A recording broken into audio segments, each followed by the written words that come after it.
Future Talk, where you'll see Bryce Doherty talking to the head of the FSC, Sally Loane. So Sally, there was a huge amount of attention on the Royal Commission last year, and there were a number of recommendations and some, intended and maybe some unintended consequences flowing from the Hayne Royal Commission. In particular, I'd be interested in your opinion on the advice landscape. And we know in Australia that financial advisors really have their genesis in the insurance industry in the 60s and 70s, even earlier than that. And that when compulsory superannuation came in 1992, the Keating government of the day needed someone to implement the super guarantee, and they designed a system where insurance agents became early financial advisors.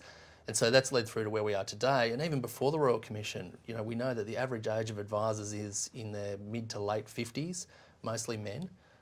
And a lot of them were heading towards retirement in any case. Be interested in your view of whether the Royal Commission has in fact accelerated this and what the outlook is for advice for Australians. The advice industry across the board has been enormously disrupted, and it's really a concatenation of a lot of things. It's the FOFA reforms where commissions were stopped for financial advice. It's been their move to professionalism through the FASIA exams. Now it's the end of the grandfathering of some of those commissions. And it's also the end of the old sort of bank-owned model of advisors as well. So the advice sector is undergoing enormous disruption and a lot of pain for advisors and the whole sector.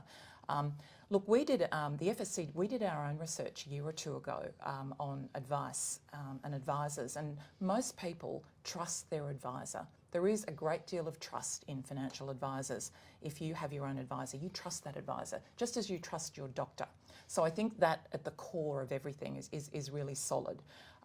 I've got a great deal of faith that financial advice will be a fantastic professional career for young people.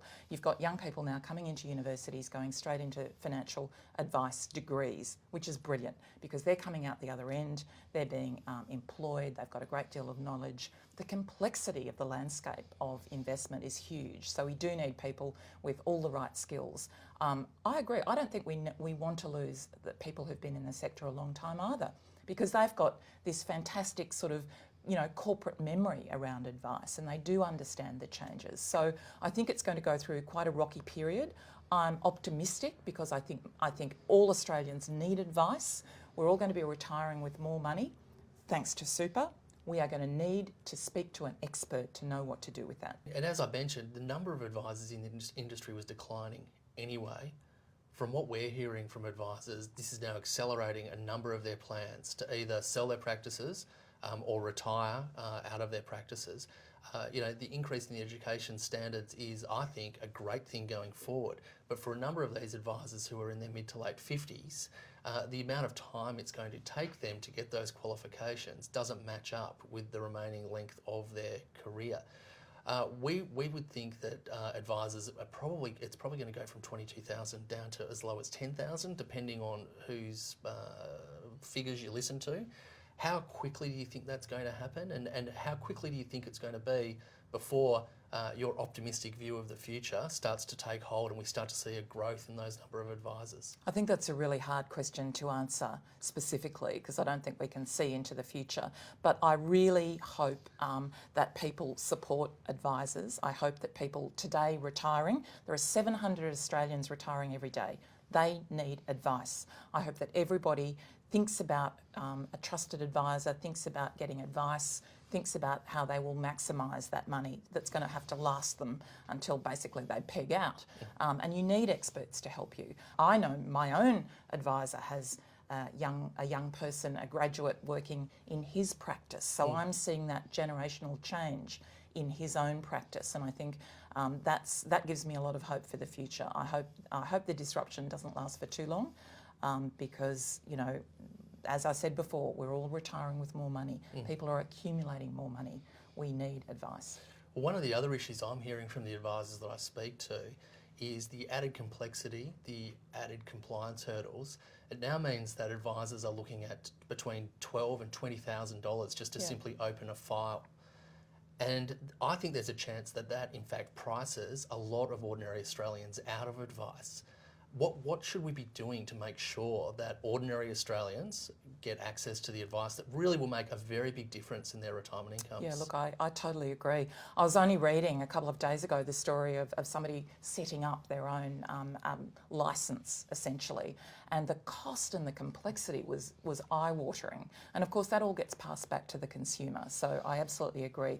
We cannot price advice out of the reach of ordinary Australians.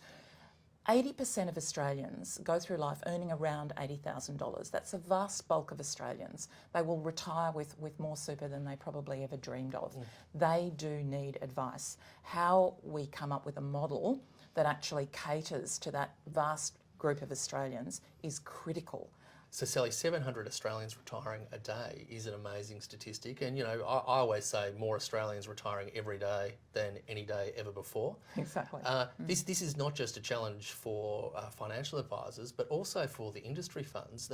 They've really been predicated on an accumulation model of their members saving up for their retirement income, and now they're facing the issue of members ringing them and saying, okay, I'm retiring, what do I do next? What about the challenges of providing advice from that perspective? Well, everybody will need advice. That is absolutely necessary because we don't want people investing into things where they'll lose their money. So it's imperative that we have a system that is fair, operates fairly, and is not a 2-speed, 3-speed system. We actually need a system that where people are going to be confident that wherever they go, they will get the right level of advice, and it must be fair across the system. So for fund managers, out of the $50 billion that we manage at UBS Asset Management, the vast majority is either through industry funds, insurance companies, or financial advisors. Very few people come and invest directly with us. And our distribution models of getting our capabilities out to Australians has been very much predicated on going through advisors. How do you see this changing in the future?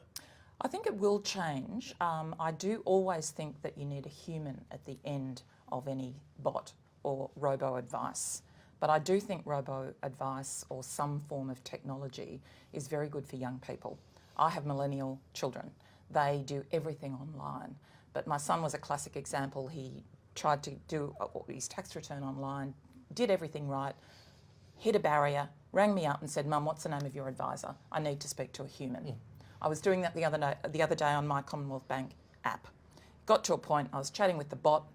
All of a sudden the bot said, you need to speak to a human. I said, thank you. Where's my human to speak to? I think that's how we're going to go through the next phase. We absolutely do need entry points, particularly for young people, for investment, for opportunities, because they're starting to get interested in that now.